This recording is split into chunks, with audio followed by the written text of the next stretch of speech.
بسم اللہ الرحمن الرحیم۔ علامہ ابن الجوزی رحمۃ اللہ علیہ کی کتاب ہے تلبیس ابلیس۔ اس کتاب میں سیدنا علی رضی اللہ تعالیٰ عنہ کا ایک خطبہ نقل کیا گیا ہے۔ وہ خطبہ سیدنا ابوبکر صدیق رضی اللہ تعالیٰ عنہ اور سیدنا عمر فاروق رضی اللہ تعالیٰ عنہ کی فضیلت پر ایک جامع اور فصیح و بلیغ خطبہ ہے۔ ہر لفظ سے ان حضرات کی محبت اور سیدنا علی رضی اللہ تعالیٰ عنہ کی عقیدت حضرات شیخین کے متعلق کیا تھی وہ ٹپکتی ہے، اور بڑا خوبصورت اور دلچسپ یہ خطبہ ہے جو سننے سے تعلق رکھتا ہے۔ سوید بن غفلہ رضی اللہ تعالیٰ عنہ کہتے ہیں کہ میرا گزر ایک جماعت کی طرف کوفہ میں ہوا، کیونکہ سیدنا علی رضی اللہ تعالیٰ عنہ نے دارالحکومت کوفہ میں منتقل کر لیا تھا، تو حضرت سوید بن غفلہ کہتے کہ میں کوفہ میں گزر رہا تھا تو میں ایک ایسے گروہ کے پاس سے گزرا جو حضرت ابوبکر رضی اللہ تعالیٰ عنہ اور سیدنا عمر رضی اللہ تعالیٰ عنہ کا ذکر کرتے تھے اور ان کی شان میں کچھ نقص ظاہر کرتے تھے۔ بس میں حضرت علی رضی اللہ تعالیٰ عنہ کی خدمت میں گیا اور میں نے بیان کیا کہ امیر المومنین آپ کے چند لشکریوں کی طرف سے میرا گزر ہوا، تو وہ ابوبکر رضی اللہ تعالیٰ عنہ اور سیدنا عمر رضی اللہ تعالیٰ عنہ کے حق میں ایسی باتیں کر رہے تھے جو ان دونوں بزرگوں کی شان کے لائق نہیں تھیں۔ یہ شاید ان کی جرت اس وجہ سے تھی، اس گمان پر ہے کہ آپ کے دل میں بھی ان بزرگوں کی طرف سے یہی خیال ہے، ورنہ وہ اعلانیہ اس طرح نہ کرتے۔ حضرت علی کرم اللہ وجہ الکریم رضی اللہ تعالیٰ عنہ یہ سنتے ہی آپ کا جو پہلا لفظ تھا، آپ نے فرمایا اعوذ باللہ اعوذ باللہ، میں اللہ کی پناہ چاہتا ہوں، میں اللہ کی پناہ چاہتا ہوں، میں ان کی طرف سے اپنے دل میں کوئی برائی نہیں رکھتا، بلکہ میں ان کی طرف سے دل میں وہی محبت رکھتا ہوں جو رسول اکرم صلی اللہ علیہ وسلم کی طرف سے ہے، اور جو کوئی ان کی طرف سے سوائے بہتر و خوبی کے کوئی بات اگر دل میں رکھتا ہے تو اللہ تعالیٰ اس پہ لعنت کرے۔ یہ حضرت علی نے فی البدی اور فوراً جواب دیا حضرت سوید بن غفلہ کو، اور ساتھ فرمایا وہ دونوں تو رسول اللہ صلی اللہ علیہ وسلم کے صحابی، برادر اور وزیر تھے، اللہ تعالیٰ ان پر رحمت فرمائے۔ پھر اسی طرح آپ دیدہ روتے ہوئے کھڑے ہوئے اور چل کر مسجد میں داخل ہو کر ممبر پر چڑھے۔ جیسے ہی حضرت سوید بن غفلہ نے بتایا کہ امیر المومنین آپ کے لشکر میں چند لوگ سیدنا ابوبکر رضی اللہ تعالیٰ عنہ اور سیدنا حضرت عمر فاروق رضی اللہ تعالیٰ عنہ کی شان میں کچھ نقص ظاہر کرتے ہیں، اور وہ کہتے ہیں کہ مجھے یہ لگتا ہے وہ اس لیے کرتے ہیں کہ آپ کے دل میں بھی ان کے متعلق یہ باتیں۔ تو سیدنا علی رضی اللہ تعالیٰ عنہ نے فوراً کہا میں اللہ کی پناہ چاہتا ہوں، میں ابوبکر اور عمر رضی اللہ تعالیٰ عنہما کو وہی درجہ دیتا ہوں جو رسول اللہ صلی اللہ علیہ وسلم درجہ دیتے تھے۔ سیدنا علی رضی اللہ تعالیٰ عنہ آپ دیدہ ہوئے، آنکھوں سے آنسو بہے، فوراً مسجد کی طرف گئے، ممبر پہ چڑھے اور اچھی طرح وہاں بیٹھ گئے۔ اس وقت اپنی سفید داڑھی ہاتھ میں لیے ہوئے تھے، یعنی سوید بن غفلہ نے وہ پوری تصویر کھینچی کہ حضرت علی ممبر پہ تشریف فرما ہوئے، اپنی داڑھی کو یوں پکڑا اور ہاتھ میں اپنی سفید داڑھی کو لے کر مجمع کی طرف دیکھتے رہے، یہاں تک کہ لوگ آپ کے گرد جمع ہوئے۔ پھر حضرت علی رضی اللہ تعالیٰ عنہ کھڑے ہوئے، مختصر اور بلیغ ترین آپ نے خطبہ ارشاد فرمایا۔ خطبہ کی ابتدا میں اللہ تعالیٰ کی اور نبی کریم صلی اللہ علیہ وسلم کی حمد و ثنا کی، آپ پر درود بھیجا، پھر فوراً فرمایا بعض اقوام کی یہ کیا حرکت ہے کہ وہ سیدنا ابوبکر اور سیدنا عمر کو جو قریش مہاجرین کے سردار اور مسلمانوں کے باپ ہیں، ان کے ایسے نقص سے ذکر کرتے ہیں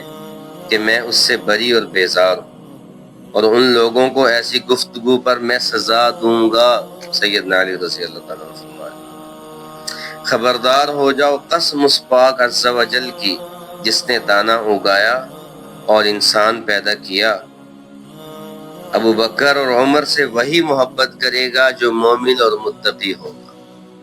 سبحان اللہ، اللہ شیر خدا فرما رہے حضرت ابو بکر اور عمر سے وہی محبت کرے گا جو متقی اور مومن ہوگا، اور ان دونوں سے وہی بغض رکھے گا جو فاجر اور فاسق ہوگا۔ ان دونوں نے کامل صدق و وفا کے ساتھ رسول اللہ صلی اللہ علیہ وسلم کا حق صحبت ادا کیا، پھر کبھی رسول اللہ صلی اللہ علیہ وسلم کی رائے سے اور حکم سے تجاوز نہ کیا، طرح حال ہے کہ امر بالمعروف کرتے رہے اور منکر سے منع کرتے رہے، اور غصے بھی ہوتے اور سزا بھی دیتے تھے، مگر رسول اللہ صلی اللہ علیہ وسلم کی رائے سے تجاوز نہ کرتے تھے، اور رسول اللہ صلی اللہ علیہ وسلم بھی ان کی رائے کے مثل کسی کی رائے نہیں دیکھتے تھے، اور رسول اللہ صلی اللہ علیہ وسلم ان دونوں جیسی محبت کسی سے نہیں رکھتے تھے۔ پھر رسول اللہ صلی اللہ علیہ وسلم نے اس حالت میں سفر آخرت اختیار فرمایا کہ ان دونوں سے بہت راضی تھے۔ پھر ان دونوں نے سفر آخرت اختیار کیا اس حالت میں کہ سب مومنین ان دونوں سے راضی تھے۔ حضرت علی خطبہ میں فرما رہے، جب رسول اللہ صلی اللہ علیہ وسلم بیمار پڑے تو ابو بکر رضی اللہ تعالیٰ عنہ کو حکم دیا کہ مومنوں کو نماز پڑھائیں۔ بس حضرت صلی اللہ علیہ وسلم کی زندگی میں 9 دن ابو بکر رضی اللہ تعالیٰ عنہ نے مومنوں کو نماز پڑھائی۔ پھر جب اللہ تعالیٰ نے اپنے پیغمبر کو اٹھا لیا اور اپنے یہاں کی نعمت آپ کے لیے پسند فرمائی تو مومنوں نے ابو بکر رضی اللہ تعالیٰ عنہ کو اپنا متولی و خلیفہ رسول اللہ صلی اللہ علیہ وسلم بنایا، اور مثل رسول اللہ صلی اللہ علیہ وسلم کے سیدنا ابو بکر کو زکوٰۃ سپرد کی اور خوشی کے ساتھ ان کے ہاتھ پر بیعت کی، جس میں کسی قسم کی زبردستی نہ تھی۔ اور میں نے، یعنی حضرت علی کہہ رہے ہیں کہ میں بنی عبد المطلب میں سے پہلا شخص ہوں جس نے ابو بکر رضی اللہ تعالی عنہ کے ہاتھ پر بیعت کا طریقہ شروع کیا۔ باوجود یہ کہ حضرت ابو بکر رضی اللہ تعالیٰ عنہ کو خود اس خلافت کی خوشی نہ تھی، وہ چاہتے تھے کہ ہم میں سے کوئی شخص اس کام کی کفایت کرے۔ ابو بکر رضی اللہ تعالیٰ عنہ کی شان یہ تھی کہ رسول اللہ صلی اللہ علیہ وسلم کے بعد جو لوگ باقی تھے، واللہ ابو بکر ان میں سے بہتر تھے۔ رحمت کی صفت میں سب سے بڑھ کر رحیم تھے، اور رافت میں سب سے افضل تھے، اور تقوی و دیانت میں سب سے بڑھ کر تھے، اور پرہیزگاری میں سب سے آگے تھے، اور بعد رسول اللہ صلی اللہ علیہ وسلم کی عمر میں باقیوں سے بڑے تھے، اور ایمان لانے میں سب سے مقدم تھے، اور رافت و رحمت میں ابو بکر ایسی فضیلت رکھتے تھے کہ رسول اللہ صلی اللہ علیہ وسلم نے ان کو میکائیل علیہ السلام سے مشابہ کیا، اور عفو و وقار میں ایسے بہتر تھے کہ حضرت صلی اللہ علیہ وسلم نے ان کو ابراہیم خلیل اللہ علیہ السلام سے مشابہ کیا۔ پھر سیدنا ابو بکر رضی اللہ تعالیٰ عنہ رسول اللہ صلی اللہ علیہ وسلم کے قدم بقدم چلتے رہے، یہاں تک کہ اسی طریقہ منزل مقصود کو چلے گئے، یعنی اسی طریقہ پہ تو اپنی منزل مقصود یعنی اللہ تعالیٰ سے ملاقات کر گئے۔ پھر اللہ تعالیٰ ان پر رحمت فرمائے۔ ان کے بعد مراد رسول سیدنا عمر بن خطاب رضی اللہ تعالیٰ عنہ متولی و خلیفہ ہوئے، اور میں ان لوگوں میں تھا جو ان کے خلیفہ ہوئے پر ابتدا سے راضی ہوئے تھے۔ حضرت علی کہہ رہے کہ میں ان لوگوں میں سے تھا کہ عمر کی خلافت پہ مجھے ابتدا سے ہی اعتراض نہیں تھا، میں پہلے سے راضی تھا۔ بس سیدنا عمر رضی اللہ تعالیٰ عنہ نے اس معاملہ کو حضور نبی کریم صلی اللہ علیہ وسلم اور ان کے یار غار کے طریقہ پر بہت ٹھیک قائم رکھا کہ ہر معاملہ میں انہیں دونوں سابقین کے نشان قدم پر چلتے رہے، یعنی دونوں حضرات کے نقش قدم پر چل کر سیدنا عمر نے فیصلے فرمائے۔ جیسے مثال بھی دی سیدنا علی نے رضی اللہ تعالیٰ عنہ، جیسے اونٹنی کے پیچھے اس کا بچہ قدم بقدم چلتا ہے، اسی طرح جناب سیدنا عمر رضی اللہ تعالیٰ عنہ رسول اللہ صلی اللہ علیہ وسلم کے اور سیدنا ابو بکر صدیق رضی اللہ تعالیٰ عنہ کے نقش قدم پر چلتے رہے۔ پھر فرمایا کہ بے شک واللہ عمر کی یہ شان تھی کہ مومنین و ضعفاء پر نرمی و رحمت رکھنے والے اور مظلوموں کے مددگار تھے، اور ظالموں پر سخت شدید تھے، اور اللہ تعالیٰ کے معاملہ میں کسی ملامت کرنے والے کی ملامت سے نہ ڈرتے تھے۔ اللہ تعالیٰ نے حق ان کی زبان پر رواں کیا تھا، صدق ان کی ہر شان سے ظاہر فرمایا تھا، یہاں تک کہ واللہ ہم لوگ گمان رکھتے تھے کہ کوئی خدائی فرشتہ عمر کی زبان بولتا ہے۔ خطبہ دے رہے ہیں سیدنا علی، پھر سنیں، یہاں تک کہ واللہ ہم گمان رکھتے تھے کہ کوئی خدائی فرشتہ سیدنا عمر رضی اللہ تعالیٰ عنہ کی زبان سے بولتا ہے۔ جب وہ اسلام لائے تو اللہ تعالیٰ نے ان سے اسلام کو عزت دے دی، اور ان کی ہجرت مدینہ سے دین کا قوام ایسا مضبوط ہوا کہ مدینہ کے منافقوں کے دلوں میں ان کی طرف سے خوف سما گیا، اور مومنوں کے دلوں میں ان کی محبت بھر گئی، اور رسول اللہ صلی اللہ علیہ وسلم نے ان کو جبرائیل علیہ السلام سے تشبیہ دی کہ دشمنان خدا اور رسول پر بہت سخت و شدید تھے۔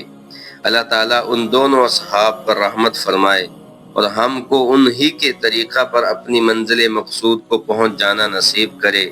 اب ان دونوں کا مثل تمہارے واسطے کون ہے؟ سوال اٹھایا کہ لوگو اب ان دونوں کی مثل تمہارے پاس کون ہے؟ آگاہ رہو، جو کوئی مجھ سے محبت کرتا ہے وہ ضرور ابو بکر اور عمر سے محبت کرے، اور جو کوئی ان دونوں سے محبت نہ کرے تو واللہ اس نے مجھ سے بغض اور دشمنی کی ہے، اور میں بھی اس سے بیزار ہوں۔ اگر میں نے پہلے یہ بات تم سے کہہ دی ہوتی تو اس وقت جب میں نے بعض لوگوں کی بدگوئی سنی تھی تو بدگو کو سخت سزا دیتا۔ اب خبردار رہو کہ آئندہ میں نے اگر کسی بدگو کا حال سنا اور وہ ثابت ہو گیا تو اس پر وہ سزائے شدید قائم کروں گا جو مفتری کی حد ہے۔ آگاہ رہو کہ اس امت میں نبی صلی اللہ علیہ وسلم کے بعد سب سے بہترین سیدنا ابو بکر اور سیدنا عمر رضی اللہ تعالی عنہ ہیں، پھر ان کے بعد اللہ تعالیٰ جانے کہ بہتری کہاں ہے۔ اقول قولی ھذا واستغفر اللہ لی ولکم۔ معزز سامعین گرامی، یہ سیدنا علی رضی اللہ تعالیٰ عنہ کے خطبہ کے بعینی ہی الفاظ تھے جو ابن جوزی نے سوید بن غفلہ رضی اللہ تعالیٰ عنہ کے حوالے سے اپنی کتاب تلبیس ابلیس میں ذکر کیے۔ یہ صفحہ نمبر 121 سے لے کے 124 تک یہ والی کتاب ہے۔ جناب امیر المومنین سیدنا علی رضی اللہ تعالیٰ عنہ کے خطبے کی شان ایک ایک لفظ سے حضرات شیخین رضوان اللہ تعالیٰ علیہ مجمعین کے لیے محبت ٹپکتی ہے، عقیدت ٹپکتی ہے، ان کے لیے مودت ٹپکتی ہے۔ ہمیں سوچنا ہوگا کہ ہمارے بعض دوست حضرت علی کی محبت میں حضرات شیخین کو برا بھلا کہتے ہیں، حضرت سیدنا عمر رضی اللہ تعالیٰ عنہ پہ جملے کستے ہیں۔ اہل سنت والجماعت کا یہی عقیدہ ہے جو اس کتاب میں سیدنا علی رضی اللہ تعالیٰ عنہ کے خطبے سے واضح ہوتا ہے۔ اللہ تعالیٰ ہمیں صحابہ کی، شیخین کی، اہل البیت کی محبت عطا فرمائے۔ السلام علیکم۔